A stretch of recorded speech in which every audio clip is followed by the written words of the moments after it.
Metabolic health expert Dr. Ben Bickman is convinced that the main reason for belly fat isn't laziness or even poor nutrition. It's chronically elevated cortisol. One of the most striking features of cortisol excess is the central adiposity, the accumulation of fat in the abdomen and trunk. Inside your abdominal cavity, you have visceral fat cells.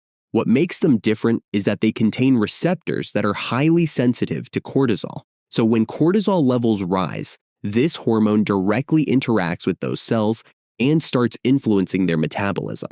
Cortisol activates specific enzymes that do two things at once. First, it blocks fat burning in the abdominal area, and second, it essentially pulls free fatty acids from other parts of the body and promotes their storage in the visceral region. In other words, elevated cortisol doesn't just make it harder to lose belly fat, it actively encourages your body to store more of it right where you don't want it. Fat cells will express glucocorticoid receptors, which upon cortisol binding, elevates or regulates genes involved in fat metabolism. Now, what's interesting is that in visceral adipose tissue, so that is the fat surrounding the central organs within the abdominal space, cortisol's effects are amplified. At those central fat cells, cortisol upregulates LPL, lipoprotein lipase.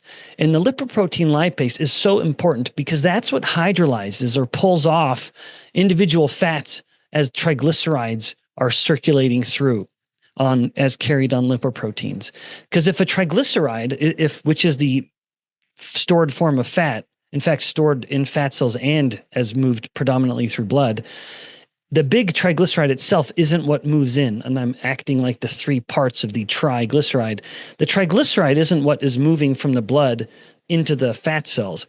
It has to get hydrolyzed, or you have to pull off the individual fatty acids, and that's what moves in.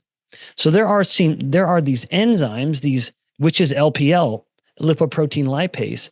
Well, cortisol will activate it at fat cells in the visceral space.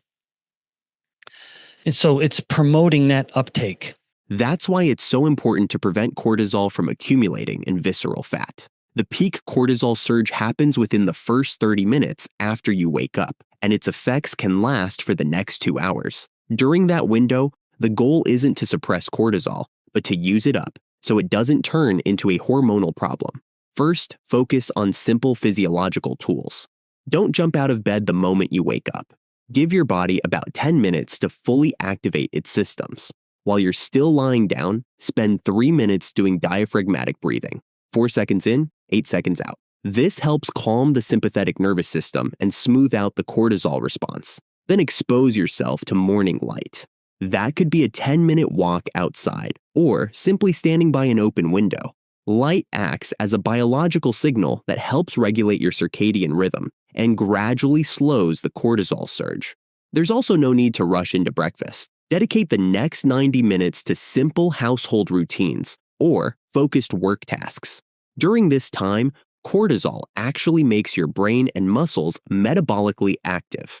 In plain terms, you're in a natural fight-or-flight state, alert, sharp, and ready to act. As ironic as it sounds, this can be the easiest time of day to tackle demanding work or clear through everyday responsibilities. However, it's not the best time for intense workouts, especially if you're just starting out. Heavy physical training is another stressor and can trigger an additional cortisol spike. It's also better to skip coffee during the first 2 hours after waking. Caffeine not only increases cortisol release, it also dilates peripheral blood vessels, which helps cortisol circulate more widely throughout the body. According to Dr. Bickman, this can trigger another lesser-known effect of cortisol: increased cravings, especially for sweets and quick energy foods. Cortisol's metabolic effects do affect the brain, and there it influences appetite and food cravings. And wouldn't you know it, it particularly increases cravings for carbohydrates.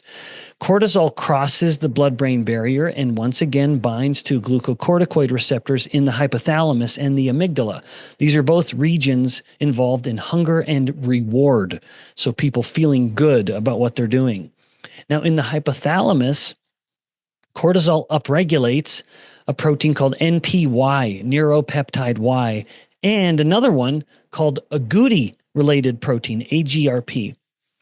And these are increased in response to the glucocorticoid response elements. And when they're activated, they stimulate appetite. At the same time, cortisol inhibits leptin signaling, reducing satiety potentially.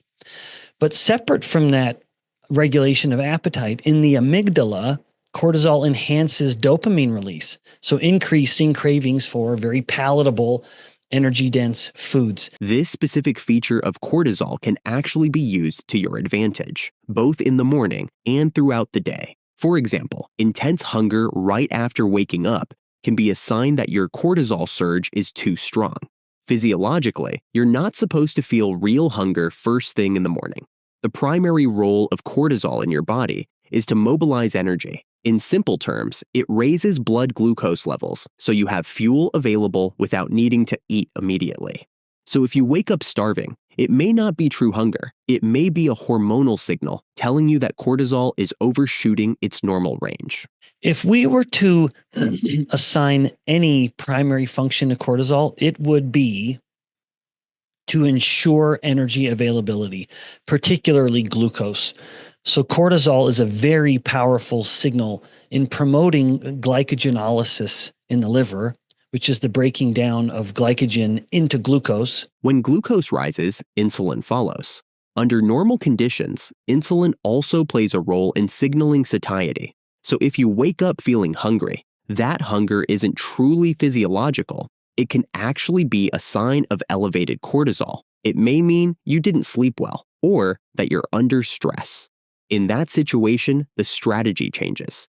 Instead of trying to use up cortisol, the goal is to calm the excess. Skip a heavy breakfast and start with a cup of green tea instead. Green tea can help smooth out the cortisol response while also taking the edge off your appetite. Skipping breakfast as part of intermittent fasting can also help regulate elevated cortisol and put it to work in a more controlled way. Fasting creates a form of metabolic stress, but unlike emotional stress, this is a structured physiological process. During that state, your body begins searching for an alternative fuel source, and instead of relying on glucose, it shifts toward using stored fat for energy. All of these hormones that help us respond to danger, overt stressful stimuli like epinephrine, cortisol, glucagon, and others are also ones that rise during fasting or even just a low carbohydrate diet. Why? Why might that be? Because the body may perceive these states as a bit of a metabolic stress. Now, that does not mean it's harmful, but it does mean that the body needs to adapt.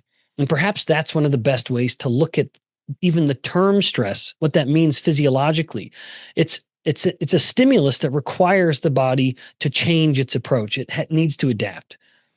So it's responding to the absence or the relative reduction in glucose by shifting to an alternative fuel source. In essence, if you want to reduce belly fat linked to chronically elevated cortisol, you need to build a deliberate morning routine. That routine should include diaphragmatic breathing, exposure to natural light, and delaying or skipping breakfast.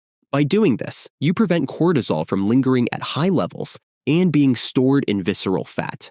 Instead of allowing it to accumulate and drive fat storage around the abdomen, you help your body regulate and use it properly, so belly fat doesn't continue to build on its own.